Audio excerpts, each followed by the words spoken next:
a long day. Tell me about it. It has, but this is going to be a great conversation. So It I'm is. Thank you so much for joining us. Oh, thank you for having me. I'm super excited to be here. All right, so this is Culture. For everyone who has joined us, this is Culture Meets Money. Today we're going to speak about finances, everything from tools to budgeting. And I'd love for our guest to introduce herself. I would be honored. Hello, everyone. My name is Raya Reaves. I am the founder and finance coach of City Girl Savings. I teach women and a few men how to create and stick to realistic budget plans so that they reach whatever financial goals they have. So, super excited to be here. Thank you for joining us. So lately, we've been starting these out with asking a very similar question, which is COVID has hit. Yeah. I don't know when it's going to go away, if it ever goes away.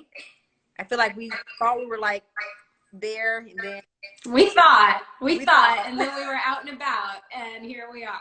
We thought wrong. Yeah, I think what LA had California had like 6,000 cases yesterday or something. God, that's insane. So yeah, we thought Texas wrong. isn't doing much better. I'm in Texas, so yeah. You're in Dallas, because Dallas I heard had like 4,000 or something.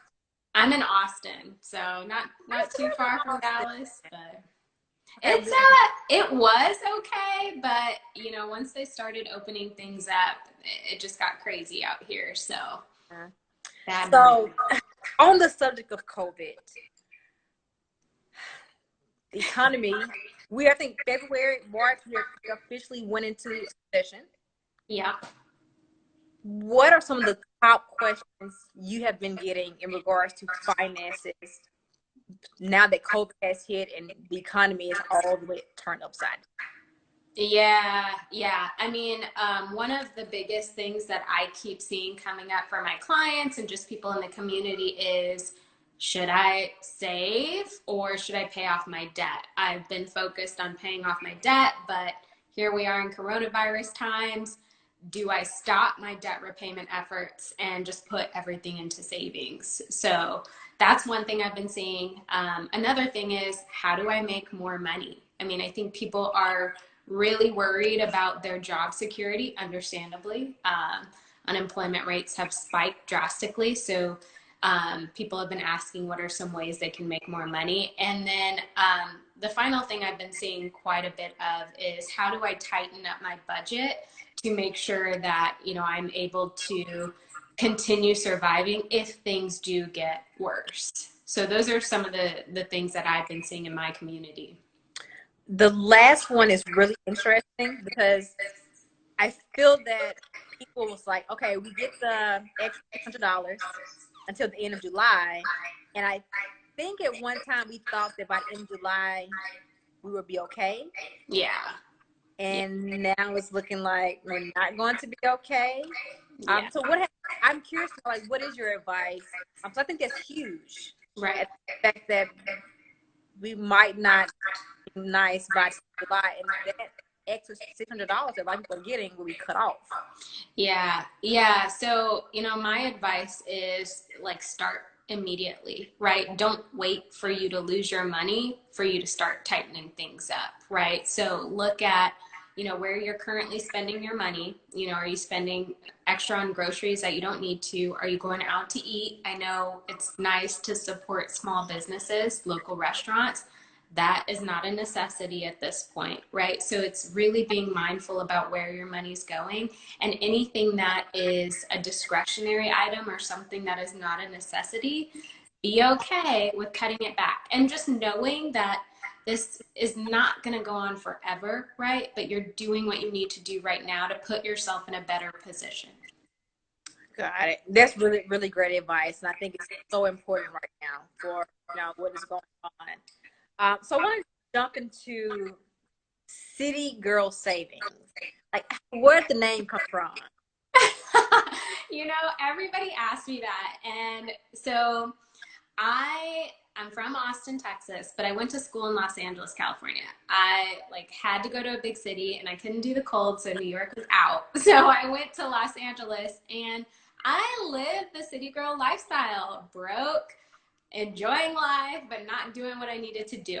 So, fast forward 7 years in LA, I had to move back home for family reasons. And at the time, Austin was just starting to come up. So LA was still a pretty big city. But anyways, when I got back to Austin, I really got my stuff together. My money took me a lot further because the cost of living is a lot less here than in LA. And, once I started seeing the results of my budget, my thought was, okay, I can help other women do this. Other women who are like me, who still like to enjoy life, who still like to travel, but also want to get things done. So I thought, you know what? If other women are like me, they're city girls and they can be saving money. City girl savings. Here we go. So this was way before City Girls was popular, the group. Way before. And sometimes I get tagged in their stuff and I'm like, okay, I think you meant City Girl Summer or whatever it is, but okay. Really, when I first I had been following you, and I remember she's like, we're gonna do City Girl Saving, and I was like, you know what? I wonder was that name before or after the group became Way before. popular. Way before, but that's, it is what it is. That's funny. I want to kind of stay on that really quickly. So you talked about the city girl life in LA. LA is like home number 2 for me, so I get it. You get it. I get it.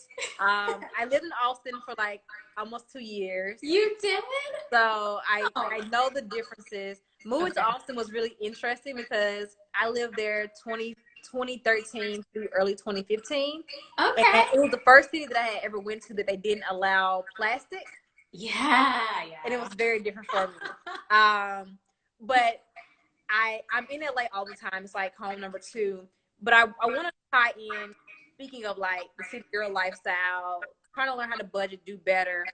But the role that society, social norms, emotions play into that. Is that something that you really teach and dive into when you're going through your teaching finances?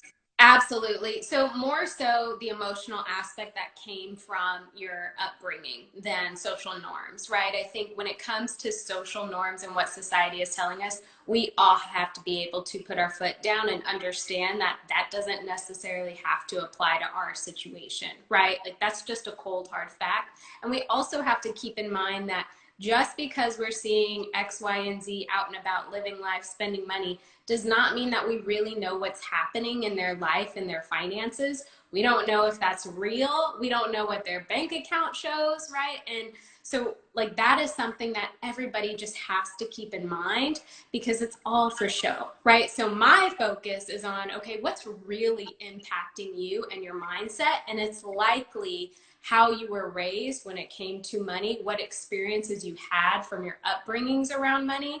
And that's what I dive into with my clients. My brother and I, same mom, same dad, we treat money totally different. My brother is the type that if he has $10 and he finds something for $15, he's gonna borrow $5. So like, I get it. And I'm more of like, if something costs $10, I'm just like, ooh, that's really expensive. Like I just can't really afford that. So I would love to give us like an example, not anyone's personal business, but like what you see, even people grow up in the same household, why even the differences of how people treat. Yeah, I think it's how people view money and how people are taught to view money. So me and my brother are similar to you and yours. We're very different. I was very much a spender and he was very much a saver, like literally two extremes, right? But we both grew up in the same household. We were both taught to save. I think the biggest difference was we had different priorities, right? My priority was exploring, getting out there, experiencing life, and his priority was setting myself up for the future. So I think depending on what you want at a certain specific time frame in your life is what's going to dictate how you treat your money, right? Regardless of what you learned about it. So I think that's a good example. Also, too, I have clients, you know, they have 4 siblings and everybody acts a little bit differently around money. It's just your own personal experiences that you had either with your parents or just something that you experienced in your life outside of that when you were younger that really triggers how you spend money today. Okay. What would you, I know this is like a very broad question, but how would you describe a good relationship with money? Yeah, so I would describe a good relationship with money as one that a person sees money as a tool to help them get ahead, not as a tool to help them accumulate more things they don't need. So I think that's a huge distinction, right? Are you using your money to get you further in life, or are you using your money to fulfill some sort of instant gratification or desire that's not really conducive to your long-term vision? So I think starting right then and there, right? Like, are you someone that absolutely needs to be instantly gratified? If so, then you're going to have to work on your relationship with money because money is not the tool to do that for you, right? But if you are on a track where you know what you want out of life, you know that money is going to help you get there, I see that as a great relationship with money because money is the tool that will help you get there. Hope that answered your question. Yes, it did. It did. So I want to talk about like millennials, older age Gen Z, millennials.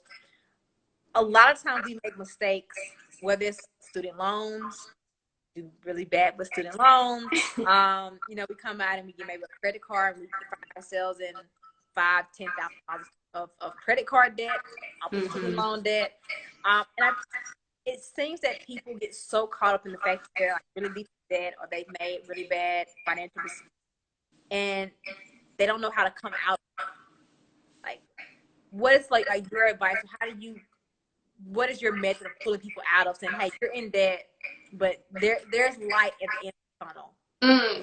So you're talking about the mental weight Yes. that comes with that. Yeah, I think so. I'm very much a logic-based person, and the fact of the matter is we cannot change the past, right? No matter how silly our decisions were, no matter how they impact us now, like we absolutely cannot change the past. So I remind anybody I'm talking to of that fact. Okay, but what we can do is change how we act right now, how we think about money right now, how we use money right now, and how you do that can help you erase those past mistakes. Not going to take it away. It's never going to go away. But sometimes the best lessons are the ones that are learned the hard way, speaking from experience.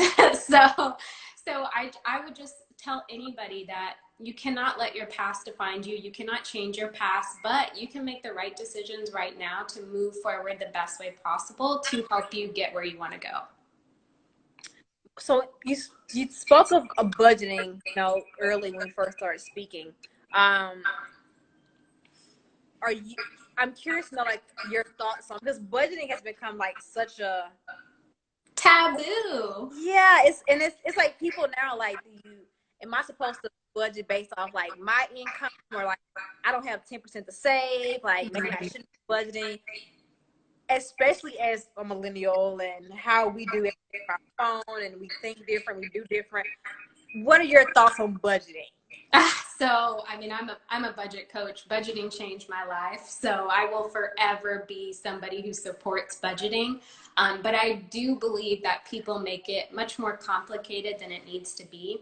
I think in its basic, simplest form, budgeting is simply a tool that tells you what money's coming in, what money's going out, and what money's left over, right? So when you think of it in those terms, it's not that scary, right? It's what people do with this leftover pot that makes budgeting seem scarier than it is because budgeting seems limiting or they can't spend money or they really don't have that much money to spend anyways, but they're blaming the budget for that, right? So kind of take all the negative emotions out of it and make your budget very simple. What is your monthly income? What is your monthly expenses? What do you have left over? And how can you leverage that leftover amount to pay off debt, save money, or do whatever it is you're trying to do to improve your life? So we just ignore the 80 different million methods that are currently available for budgeting? I feel like every time I look up, there's a new like budget method that is out there. And I just feel like people just like I don't know like which one I'm supposed to be using. Yeah, I mean, I don't want to say ignore it because there are methods out there that actually work, right? I use the zero-based budgeting method. It works wonderfully for me, but that doesn't mean it's going to work for everybody. What I would say is don't be afraid to try different things, right? And if it doesn't work, don't be afraid to switch, right? So don't let so many options stop you from doing anything, right? You're going to have to do something to figure out what's going to work for your situation. So don't be afraid to try. Budgeting is trial and error, right? Nobody gets it right 100% of the time ever, but you can find a process and a method that works for you. You mentioned that you a lot of times you look like what was happening growing up, from the parents to the household. What is your advice or your opinion on when should kids or parents telling kids or even adults, when should we dive really hard on budgeting, teaching money, having that conversation? Because I feel like we already don't have the conversation. Right. People are like, well, when do we have the conversation? Is it like in middle school? Is it in high school? So Yeah. what do you see, since you definitely look into like their upbringing when you talk about money? Yeah, so let me first say I don't have kids, right? So I'm not coming from a place of I have kids and this is what I'm doing. But, I grew up with parents that were very hard workers. They believe that, you work hard, you get what you want, right? But you have to put the time in, you have to do the work, save your money. My mom took my brother and I to get bank accounts when I was 8 and he was 5. So, they didn't have those specific, this is how you budget your money conversations, but they did enforce and influence the high level concepts of money management, like saving your money. Don't spend on things you don't need. Work hard so that you can get what you want. And I think having those high level concepts as early as possible, like little cute piggy banks for kids, is something that gets kids excited, and they subconsciously are saving money. They're excited about saving money. So ideally that is something that you would want to continue as they grow up. And then as they get older and or maybe start having jobs, have those conversations at that time. But again, don't let a lack of not knowing what to do stop you from doing something, right? Just have those conversations, see how it goes, and tweak where necessary.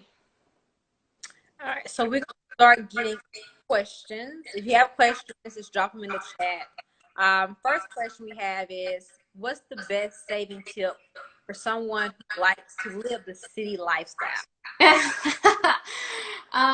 So save it before you have a chance to spend it. And that would be like have it direct deposited from your paycheck directly into your savings account, right? So ideally you'll have a budget, right? So find a number that's safe for you to save while you can still enjoy your life, because I truly believe in moderation. But once you pinpoint that number, go ahead and get it automatically transferred, set it and forget it, out of sight, out of mind. That's going to be the most effective way to save. And over the long haul, you'll be surprised at how much money accumulates.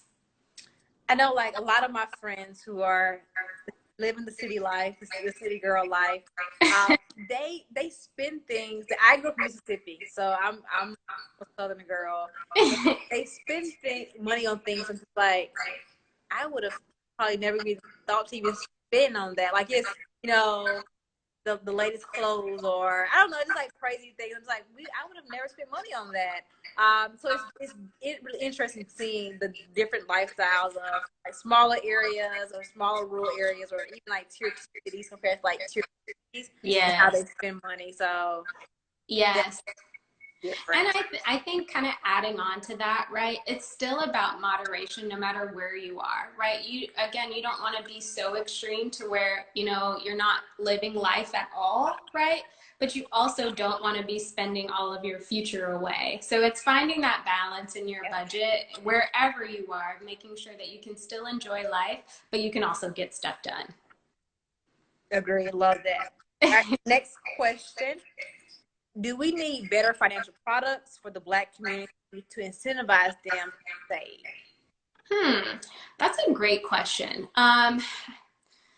A part of me says yes because, helping people save money is always top priority, right? But a person should also understand the value of saving and shouldn't have to be incentivized to save.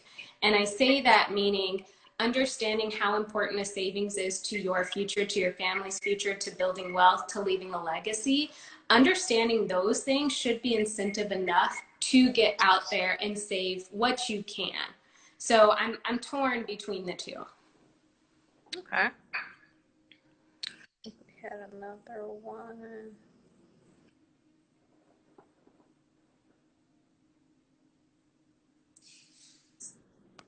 that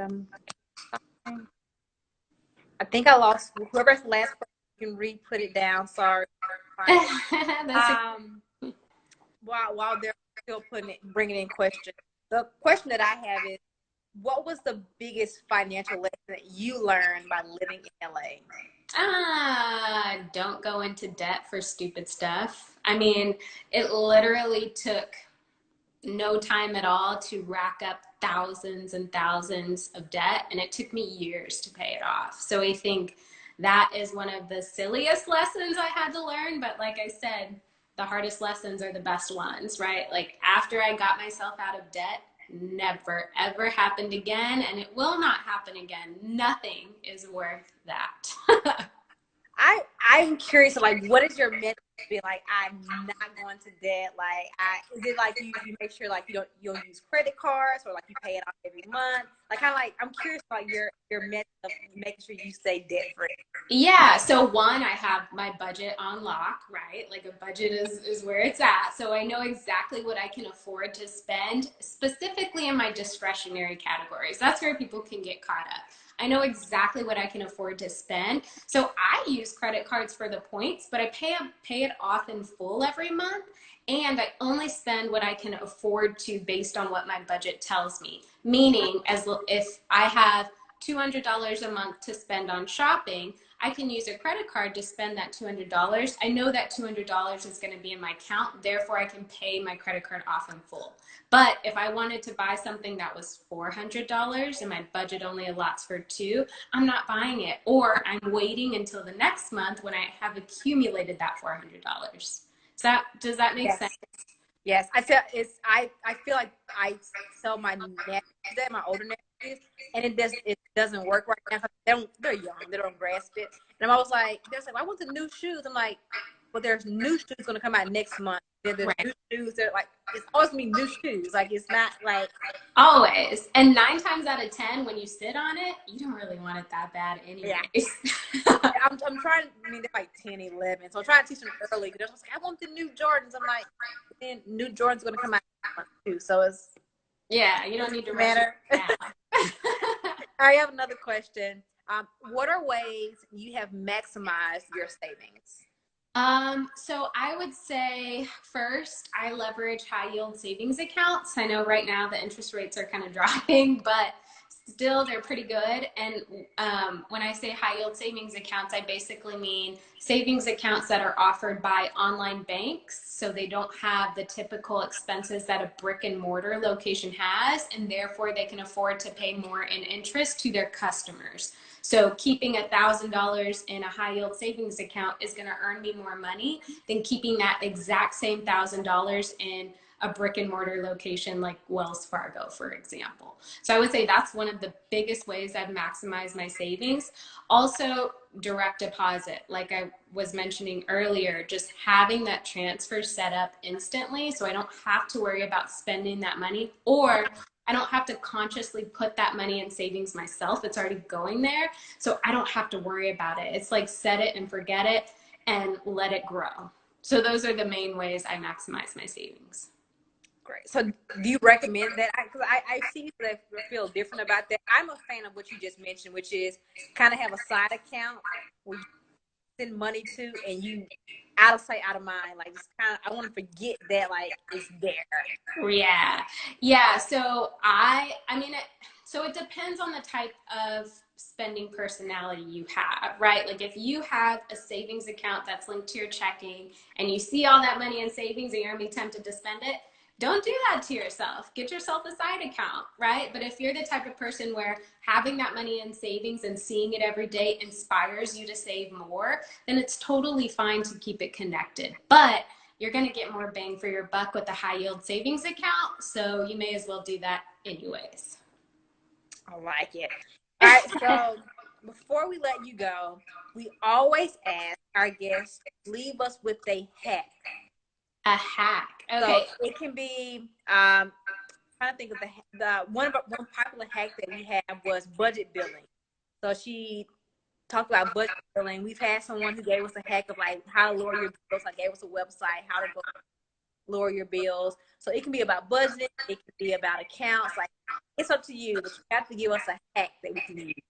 A hack that you can use. Okay. All right. I have a few swimming in my head. I would say if the audience or if who is ever watching this is debt free and you have a credit card that accumulates rewards or cash, use that credit card for everything that's in your budget, accumulate that cash and rewards, and then use that cash and rewards to pay for an expense you would normally have anyways.